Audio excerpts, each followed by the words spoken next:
ಭೀಮಾ ಈ ಥರ ಸಿನಿಮಾ ನೋಡಿಕೊಂಡು ಹೊರಗಡೆ ಬಂದಿದ್ದೀವಿ. ಒಳ್ಳೆ ಪ್ರಯತ್ನ. ಇವತ್ತಿನ ಯಂಗ್ಸ್ಟರ್ಸ್ ಮೇಲೆ ಆಗ್ತಾ ಇರೋ ದೌರ್ಜನ್ಯ, ಅದರಿಂದ ಆಗ್ತಿರೋ ಅನಾಹುತಗಳು, ಅದರ ಮೇಲೆ ಬೆಳಚಲ್ಲೋ ಒಂದು ಪ್ರಯತ್ನ ತುಂಬ ಡೀಟೇಲಾಗಿ ಮಾಡಿದ್ದಾರೆ. ವಿಜಿ ತುಂಬ ಅದ್ಭುತವಾಗಿ ಕೆಲಸ ಮಾಡಿದ್ದಾರೆ.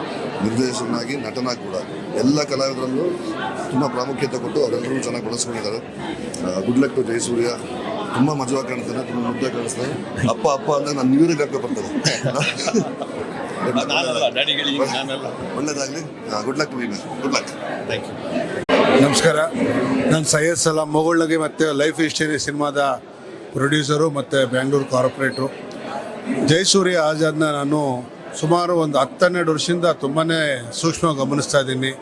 ಜಯಸೂರ್ಯ ಆಜಾದ್ ಒಂದು ಒಳ್ಳೆ ನಟ. ಅದರಲ್ಲೂ ಈ ಸಿನಿಮಾ ಏನು ಭೀಮಾ ಸಿನಿಮಾ ನಟನೆ ನೋಡಿದ ನಂತರ ನನಗೆ ಅನಿಸಿದ್ದೇನೆಂತಂದರೆ, ಸಿನಿಮಾ ರಂಗಕ್ಕೆ, ಅದರಲ್ಲೂ ಕನ್ನಡ ಸಿನಿಮಾ ರಂಗಕ್ಕೆ ಒಂದು ಒಳ್ಳೆ ನಟ ಸಿಕ್ಕಿದ್ದಾನೆ.